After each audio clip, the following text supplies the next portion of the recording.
I'm here today with Varun Yadav. Varun Yadav, yeah. Varun Yadav. Yeah. He's a Kalaripayattu teacher, and as you know, I travel in India to learn about the roots of martial arts, and Kalaripayattu is one of the most ancient martial arts. I'm very happy for this invitation in his house that I Thank you. can talk and learn with Yeah. him. We had a session already. It was very sweaty. We did some long stuff and some hand combat techniques. Varun also wrote this book on Kalaripayattu, which we're going to talk a little bit about. But first, Varun, tell me, how was your own journey to Kalaripayattu? Why? I mean, you're Indian, so it's actually obvious, but how did you come to this art and how was your own story? So I started Kalaripayattu back in 2011 when I was in my engineering days. So back then, I think it was mostly youthful exuberance to learn some martial art. So I just wanted to try something new, and like when you're practicing an Indian martial art, it's a sense of patriotism too. And in India, predominantly in the city that I stay in, Mysore, we have more background of wrestling. So, and there was only one Kalarippayattu school here, which took me a year to find, because back then there was not much of Google and internet and stuff in 2011. So, and we didn't have Android mobiles too at that time. So, it took a lot of time for me to find a teacher here. That's where my Kalarippayattu journey started here. I trained here for 3-4 years in Mysore. Then I went to Bangalore. I trained there for a few years. Then I went to Kerala to train under my main guru, Sri Jawahar Gurukul of Guruvayur. Then, he gave me the liberty to go to different masters and learn other substyles, which refined my style a little. So the style that I teach in my class, Kalari Sadhana Mysuru, it's a mixture of geographically the Vadakkan style, the northern style of Kalaripayattu, and we have elements from a lot of other substyles of Kalaripayattu. When we say northern style, southern style, and the central style, it's just for geographical understanding. But Kalaripayattu works on lineages. Like a master, he must have trained under 5-6 other masters. He has his own lineage, he has his own syllabus.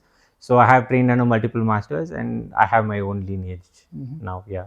Wow, thank you. And as you said yesterday or the day before yesterday when we met, it's like there's three main styles, like the southern, the northern, Northern. and the central style. Yeah. Like how do they differ stylistically? Yeah.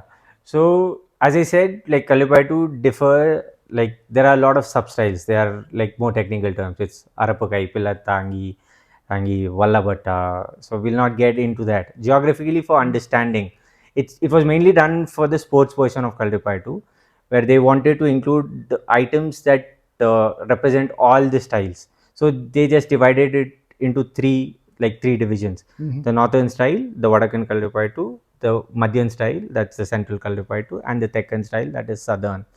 So the northern style of Kalaripayattu is the face of Kalaripayattu that you mostly see on YouTube and stuff, like the flamboyant kicks, high kicks, a lot of flexibility, and more of weaponry. That is tributed to Parashurama, who happens to be the sixth avatar of Vishnu. The southern style is tributed to Agastya. That's the Tamil Siddha lineage. That is where the southern style of Kalipayattu is related to the Tamil martial arts also. And the central style is more geometry based. They take elements from the northern style, the southern style, and I would say they have taken elements from the Tamil martial arts too. Back then, there was no Kerala, Tamil Nadu to in Karnataka. They weren't the modern day states. They were provinces. The Travancore province, the Madras province, the Mysore province, and in ancient times they were Cheras, Cholas, Pandyas, the kingdoms, the kingdoms which ruled these lands. So every principality had their own army, and they were trained in a particular style. So Kalamchavit, they have the squares, they have the triangles, they have circles and straight line. So every movement that they do with respect to weapons and bare hand, it's based on geometry. So the southern style is more hand-to-hand combat, more hardcore, like more direct. The northern style is more flamboyant, more eye-pleasing, more weaponry based, and the central style is more asymmetrical violence, more directly applicable, and everything is on combat geometry, on triangles and squares and straight lines. Wow. But as you said, there's a strong spiritual connection also to this art. Like the Agastya lineage is then a Shivaist lineage, Yeah. and the northern lineage is then more connected to Vishnu, right? Is Yeah. that more or less good? See, how I understand this is, so the northern style is tributed to Parshurama. Parashurama, who is an avatar of Vishnu, and he has learned the art from Shiva himself. Okay, so it all goes back to Shiva. Yes, Shiva. And the southern style, it is from Agastya. So who gave it to Agastya? It is Muruga. Muruga. Muruga, or he's also called Skanda or Kartikeya. He is the god of war. In Indian culture, he is called the Deva Senapati. He is the god of war. He is the chief commander for the whole army of gods, the divine army. Wow. So who gave all the knowledge to Muruga? It is Shiva himself. So in yogic philosophy, they say that Shiva is dormant without Shakti. So the art comes from the essence of Shiva and Shakti. And there are Upanishads, there is the Skanda Upanishad and everything. They say that Vishnu and Shiva are like elements of the same ultimate reality. So there is no difference. So Shiva and Vishnu are the same. And both Shiva and Vishnu are nothing without Shakti. So this way I would say the whole of Kalaripayattu comes from the essence of Hari Hara Shakti, that is Vishnu, Shiva and Shakti. Wow, that's very, very beautiful. Yeah. But as I see the Kalari in nowadays, and I have watched also like a show in Cochin, and also on YouTube, for example, I watch a lot of stuff, and I like the movements very much. I mean, I practice Shaolin arts myself for a very long time, and I think I've seen the same development in the art, that nowadays, like the Kalari and also the Shaolin is very much based on shows, like spectacular movements, beautiful expressions, but like to really go to the martial roots of this art, because I mean, same as the Shaolin was a military complex with Buddhist philosophy, like in the 11th and 13th century in China, the Kalaripayattu was also a system practiced by the armies and by the kings. It was not for show, I guess, in the ancient times. Yeah. And you tried to preserve like this ancient way of the art, as far as I understood it. Yeah, like I wouldn't want to complain about what others are doing. We have a core philosophy for our class. We don't go and perform. We don't go and perform on stages or for corporate shows. That we follow Kshatriya Dharma. That is, this art was to protect people, and a Kshatriya, like whichever caste, creed, or religion you come from, or the gender, once you start wielding weapons, you are a Kshatriya. You're following the ethos of Kshatriya Dharma. We are not performers, we are warriors and protectors. So no protector or warrior will go and perform in front of anybody. So we practice this with the benevolence to the Guru, to the Kalari, that's the place of practice, and to the divinity, because we believe that the art has come from the divine masculine and the feminine themselves. So our total devotion is to them. So for a monetary benefit or for living our life, like we don't go and perform in corporate shows. We just train it for combat, for protection of ourselves and the protection of our dear and near ones. And if the situation comes, it's for the protection of the land. Like now we have the army and we have a civilized society, but that doesn't mean that we have to change the philosophy, the core philosophy or the core principle of the art. The ancestors have preserved it this way, given to us, and we have to pass it down the same way to them. But we have to metamorphose it into the contemporary world, like how it can be done, how it can be promoted as a healthcare activity and stuff. But like diluting it to the extent to say that, okay, this is just a performing art, this is just done for stage, this is just done for flexibility. Like I'm not that person. People, if they have that version, it's up to them. Like I wouldn't complain about that. It's just like saying now you're a kung fu person. It's just like saying only wushu is kung fu, only sanda is kung fu. No, it's not. We know that kung fu is more broader system, and wushu or sanda is just a small snippet of that, right? Absolutely. And it's not putting down wushu, because wushu is very spectacular. It's very hard to learn also. Like the high jumps and flips, like I couldn't do that. But for me, it's also, I work in this traditional way. And like in the Shaolin, and that was funny because we have just talked before about that. Like in the Shaolin, also in my book, he has also wrote a book, we come to this. I put like the three aims of the Shaolin art, of traditional art. Is like the spiritual aim. It's a preparation of Chan meditation. It's an awareness training. It's meditation in movement. We have the health aim, like the medicine, where you do it.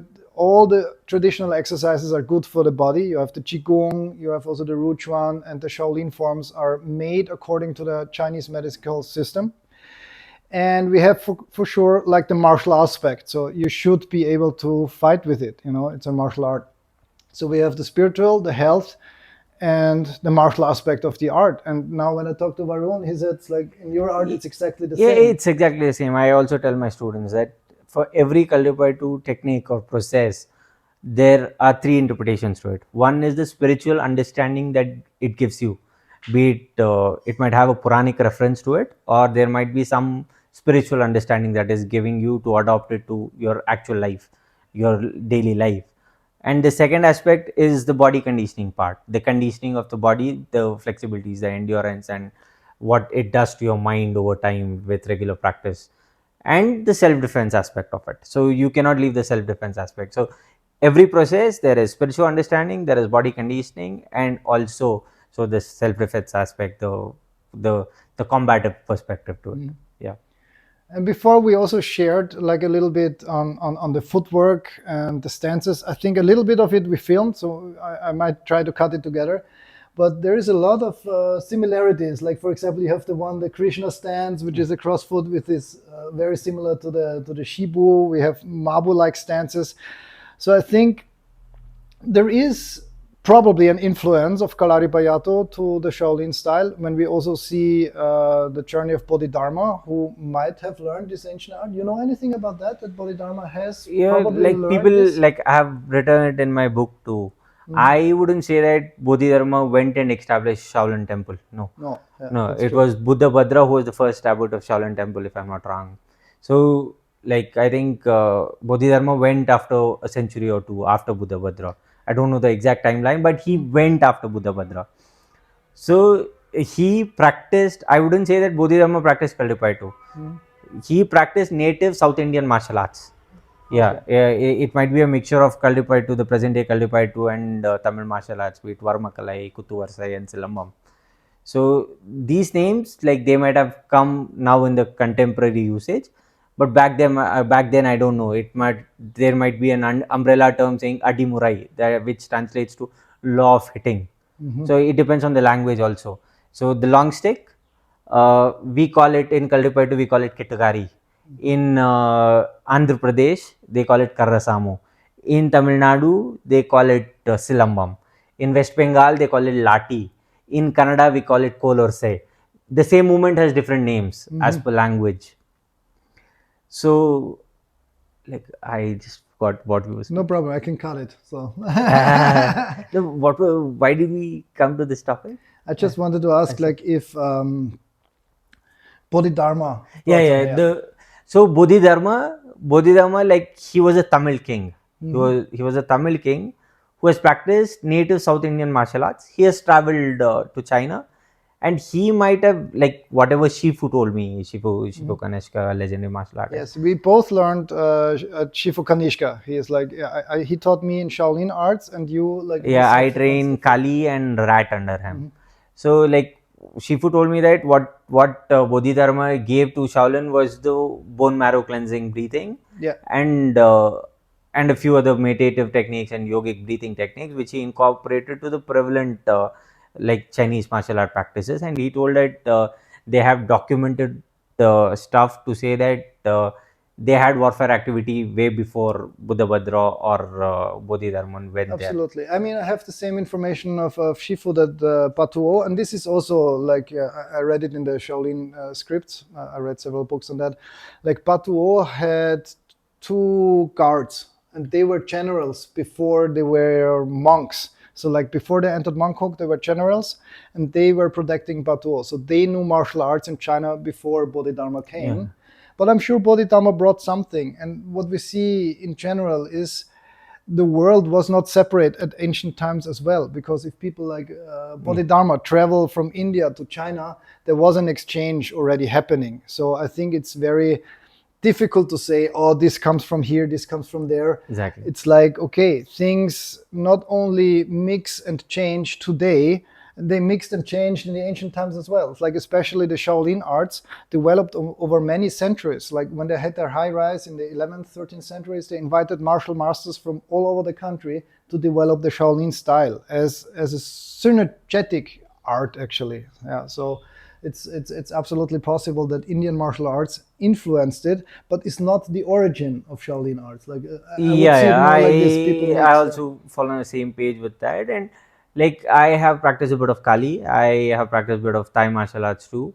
So, and I have seen how Bokator, the Cambodian martial art, works, and I have seen how Angampora, the Sri Lankan martial art, works. And I have like discussed with masters who practice Silat, which is a Malaysian and Indonesian martial arts. There is a lot of influence of these footworks that we practice, and a lot of spiritual elements, because like recently I went to Thailand to practice Muay Chaya. They have a lot of like stuff with respect to Narayana, Rama, Hanuman, who are all like native to India. Mhm. So even today, the techniques are like called Narayan Kamsamut, that is Narayana jumping over the ocean, or Hanuman Tawavin, like Hanuman gifting a ring to Sita. So like we have Ramayana and they have Ramakian, which is Mhm. the Thai version of Ramayana. In the same way, like a few of the techniques are based on avatars of Vishnu in Bokator also, if I've, and I always tell this to my students that this is a triangle. This is called Shiva in Indian Tantra. Mhm. In Kali, they call it masculine triangle, male Mhm. triangle, and this is Shakti, and they call it female triangle. So, and their language Guru has been influenced a bit by Sanskrit Mhm. too, if I'm not wrong, and I read somewhere that their shamanic practices are also so like related to Indian. So like I wouldn't say that Filipino martial arts has evolved out of India.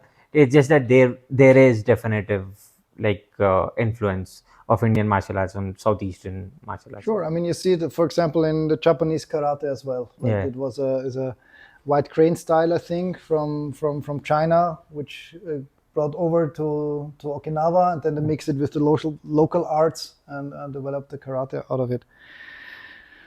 Very good. Thank you, Varun. Yeah. Tell me now a little bit about the book. Why did you write it? I mean, it's funny because I came here and he wrote the book. I wrote the book about it. I wrote it as a script for my students. I assume it was the same reason in the same way. But tell me a little bit of why you wrote it and what's in there. Like, here's the book. Actually, is it on Amazon or how Yeah, can I it's get on it? Amazon. Yeah, this is also on It's Amazon, called so you can get it Kalaripai to there. India's Own Combat Culture. So this book, I think there wasn't a easy read for Kalaripayattu. That's what I felt. Mhm. Like I'm not a native Malayali guy. There are a few Malayalam books, very good books, which I've heard of. Like I don't know Malayalam, so I have not been able to read it. Mhm. So I go to masters and discuss orally with them. So I Mhm. haven't been able to read it. So like initially I felt this problem that there wasn't any simple book for anybody to get introduced theoretically to the world of Kalaripayattu. There's a book called When the Body Becomes All Ice by Philip Bizzarrilli, which was written way back in 1980s, Mhm. which is his, if I'm not wrong, his PhD paper, his thesis, which is put as a book, which is very exhaustive, but it's not very simple to understand for a layman. So I wanted to author something which is very simple, direct, concise, which gives you the essence of Kalaripayattu and its relation to Sanatana Dharma, or the native religious practices of the land. So in Sanatana Dharma, we every god, like be it Vishnu, he has a Sudarshana chakra.